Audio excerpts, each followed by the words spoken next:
اگر آپ پر کوئی مصیبت آ جائے، تکلیف آ جائے، پریشانی آ جائے، مال کی کمی آ جائے، کوئی بچہ والد فوت ہو جائے یا کوئی خوف ہو تو پریشان نہیں ہونا۔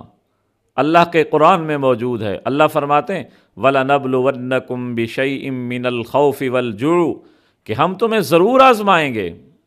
اللہ اپنے نیک بندوں کو آزماتا ہے، کیسے؟ من الخوف، خوف دے کر، دشمن کا خوف یا کوئی بھی اس کو خوف دے کر اس کی آزمائش کرتا ہے، کیا اس خوف میں اللہ کو یاد رکھتا ہے یہ بندہ؟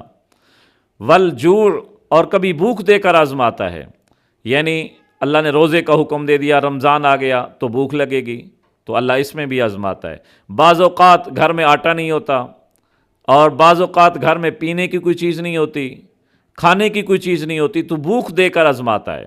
وَنَقْصٍ مِّنَ الْأَمْوَالِ بعض اوقات اللہ مال کی کمی دے کر آزماتا ہے، گھر کے اندر مال بالکل ختم ہو گیا، پیسے ختم ہو گئے، کوئی چیز لینے کے لیے پیسے نہیں ہیں، یا بعض اوقات اللہ زکوٰۃ اور عشر کا حکم دے دیتا ہے جس سے مال کم ہوتا ہے بظاہر، تو اللہ نے فرمایا نہیں، گھبرانا نہیں، یہ تمہاری آزمائش ہے۔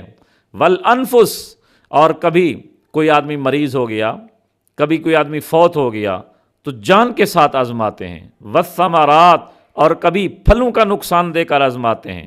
پھلوں کے نقصان سے مراد اولاد کی موت ہے، یا پھلوں سے نقصان کے مراد فصلوں کا نقصان ہے، تو اس لیے فرمایا ہم اس میں تمہیں آزمائیں گے ان چیزوں میں، لیکن یاد رکھنا، صبر کرنا۔ وَبَشِّرِ الصَّابِرِينَ اللہ کی طرف سے صبر کرنے والوں کو خوشخبری دے دو۔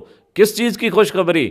انما یوفی الصابرون اجرہم بغیر حساب، کہ ایسے لوگ بغیر حساب کے اللہ ان کو اجر عطا فرمائے گا، بغیر حساب کے اللہ پاک ان کی بخشش فرما دے گا۔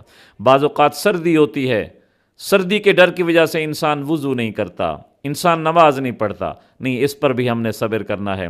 بعض اوقات گرمی ہوتی ہے، گرمی کی وجہ سے انسان نماز نہیں پڑھتا، وضو سے گھبراتا ہے۔